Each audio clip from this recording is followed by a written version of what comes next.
First game is going to be on Thursday, September 10th. Houston at Kansas City. So the favorite is going to be the Chiefs at 11.5. The reason I say that is I think overall Kansas is just a better team. It won't be difficult for them to score on a week in Houston. I just really don't see Houston being able to stop Kansas or have the ability to score and keep up Kansas City's scoring. So winning by 2 touchdowns or a touchdown and a field goal from the Chiefs is pretty likely. And so I just pegged a number between 10 and 14. The next game after that starts Sunday on September 13th. So the first game on Sunday is going to be Cleveland at Baltimore. I favor Baltimore at 10. I think Baltimore is going to run a little more. They won't score as much through the passing game. That's why they'll be at 10. But I just don't see Cleveland stopping Baltimore or scoring on Baltimore much at all. Next game, Philadelphia at Washington. I actually feel Philadelphia at around 5.5. That comes out around 2 field goals. Next Sunday game, it's Chicago at Detroit. I favor Chicago, but I'm not certain, so I favor Chicago at around 2. It's going to come down to defense. They'll probably just win by a field goal or even a safety. Mitch Trubisky, he hasn't been doing well, but maybe he'll improve this year. But again, I don't think he's going to be a major factor. So just looking at both teams overall, I think it's going to be a defensive grind. Then it's Green Bay at Minnesota. I favor Green Bay at 5, but Green Bay is probably going to be more of a passing game unless Aaron Jones for the Green Bay Packers, the running back, is going to be just as good as he was last season because Minnesota does have Dalvin Cook. And if Aaron Jones can keep up with Dalvin Cook in the running game, and I'm assuming that both sides of the defense, they're both not really great, but they're not horrible, are about the same, then Aaron Rodgers should be the difference, and they're probably going to win by a field goal or a touchdown. All right, then Seattle at Atlanta. I favor Seattle at around 3. Seattle is just a very steady team. I know they can score. I know they can defend. Atlanta still has Julio Jones. Matt Ryan is still a decent quarterback. I think they can just keep up with scoring with Seattle because I just think a field goal is going to win the game. Then it's Las Vegas at Carolina. So Raiders versus the Panthers. I favor Panthers. I've actually favored Panthers at 5 because Raiders are really bad.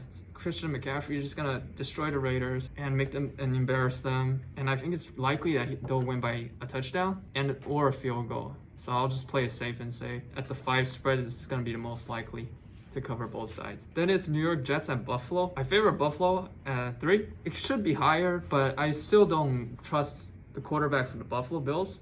But Buffalo Bills do have a solid defense, so I know they'll probably win and at least keep the lead and win by easy field goal. So that's the safest and most likely. But if I was really going for it, I would actually bet Buffalo at 10. It's because New York Jets are just really bad. But the most likely outcome is that, well, it hasn't been as long of a training camp, and the pads are not on.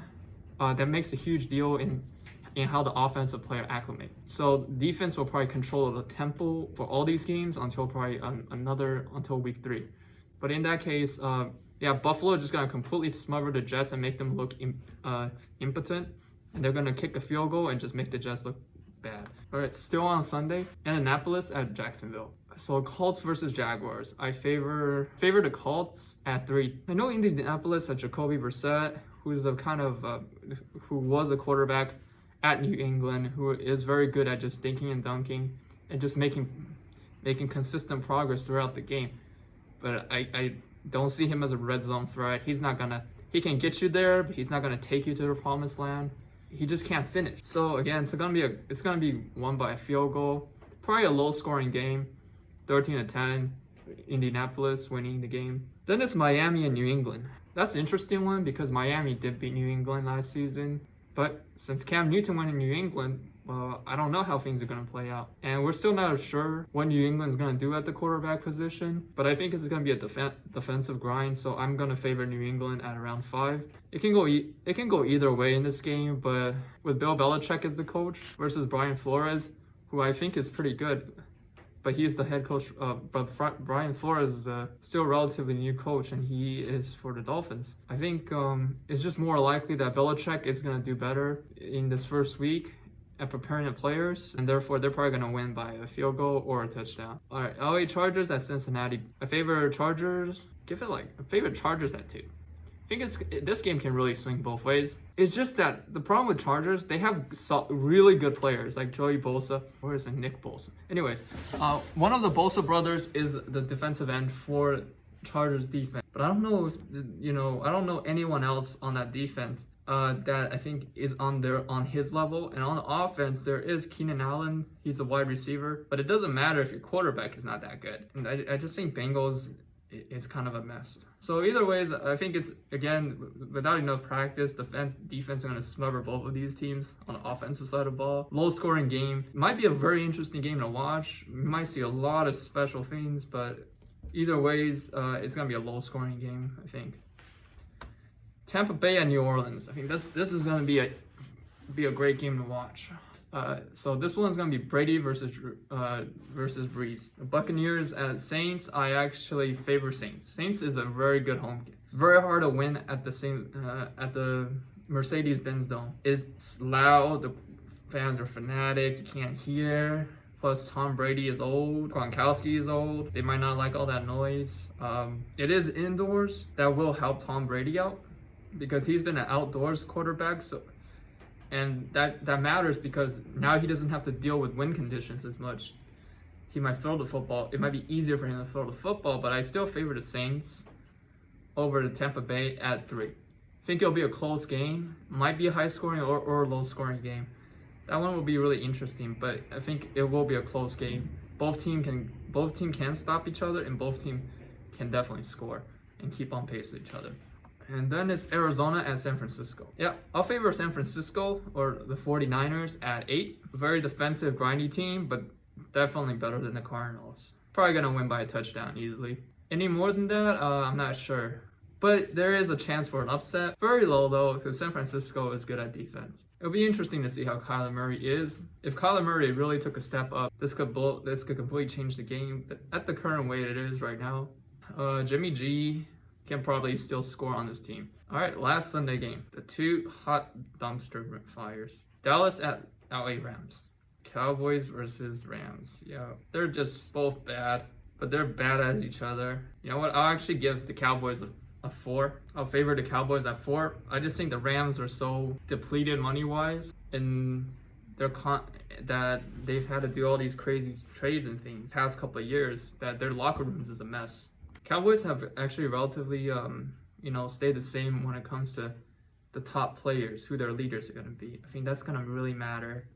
I think the connection, the chemistry is going to eke out a win for Dallas. And also Mike McCarthy might actually be a good coach. But if Mike McCarthy is trash, then Dallas will still probably win because just as a whole, the big 3 for Dallas, they do have that now.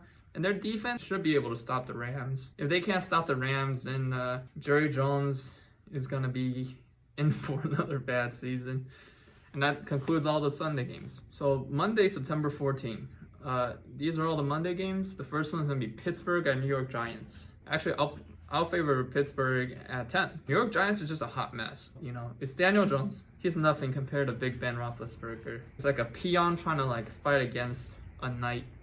Big Ben is just going to charge over him. Juju Smith-Schuster might actually be fully healthy, take another step up. I think Juju Smith-Schuster got really, motivated by how Antonio Brown backstabbed him. So far, a lot of the top people of the NFL still believe that Juju is still an up-and-coming talent. And, when he got badmouthed by Antonio Brown, I think that really triggered him. And Juju Smith-Schuster is a really nice kid. But he did put up great numbers, so the potential is there. So I can really see Big Ben and Juju just working super hard in the offseason, finding a connection, and just being completely able to outscore New York Giants. It doesn't even matter if they can't stop the Giants. Pittsburgh as a whole has become very offensive over these years, and they can easily outscore Daniel Jones and whatever else they got. All right, and then Tennessee at Denver. Titans versus the Broncos. I'll give that a 4. I'll favor Tennessee, the Titans at 4, because it's more likely that Tennessee is just going to run the football down Denver's throat. Derrick Henry is not going to get tired, but it's going to probably just be a slow start. I don't see Denver having the run defense to be able to stop 6'4", 270 pounds running at 4'4". That's Derrick King Henry. I think King Henry is just gonna run over everyone and then score a couple of points. Denver might be able to keep up a little, but they'll probably win by a field goal or a touchdown. But if Derrick Henry just gets started right away, they'll probably win this game 21-7. But again, it's more likely that since Derrick Henry hasn't had as much pads on practice, it's gonna take a long time.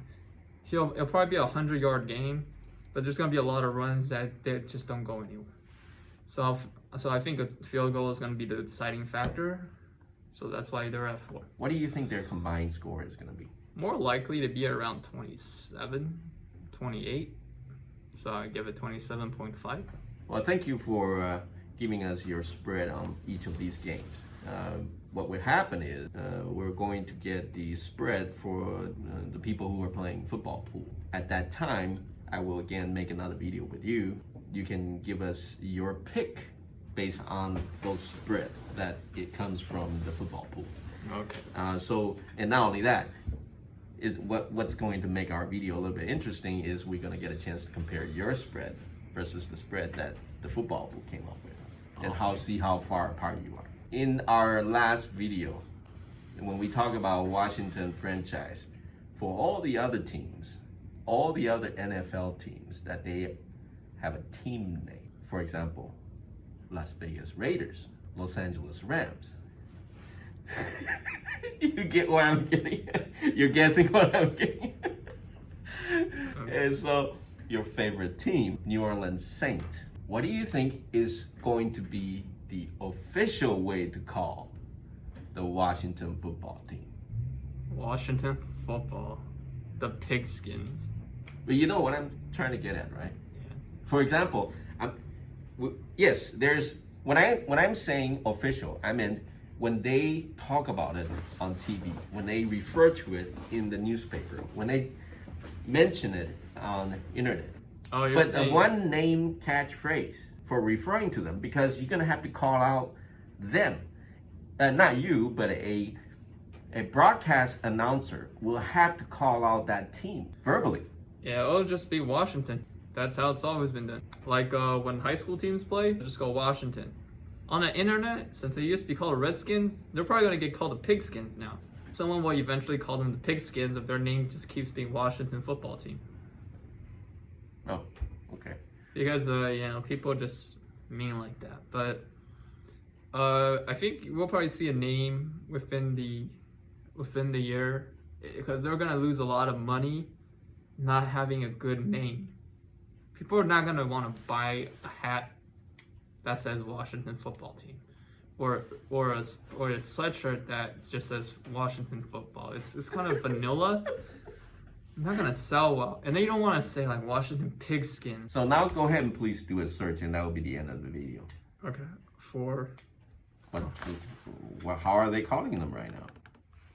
Washington NFL franchise. No, I heard the actual official name is Washington football team. They don't call it Washington franchise. Change its name to Washington football team. Mm-hmm. Yeah, they'll just be called Washington. The Washington football team is about to kick a field goal. The Washington football team is 5 yards away from the end zone. I don't think they're going to say that, are they? I don't know. Announcers are crazy people, man. You can't predict that. It's just no way. Well, maybe we should bet on that. No, I'm broke. It just takes that $1. $1 bet. No, man. I'm not gonna go get change for it. Alright. So here's some perspective names. The Washington Americans. Oh, yeah. The Washington Warriors. The Washington Red Tails. Should they really go there right now?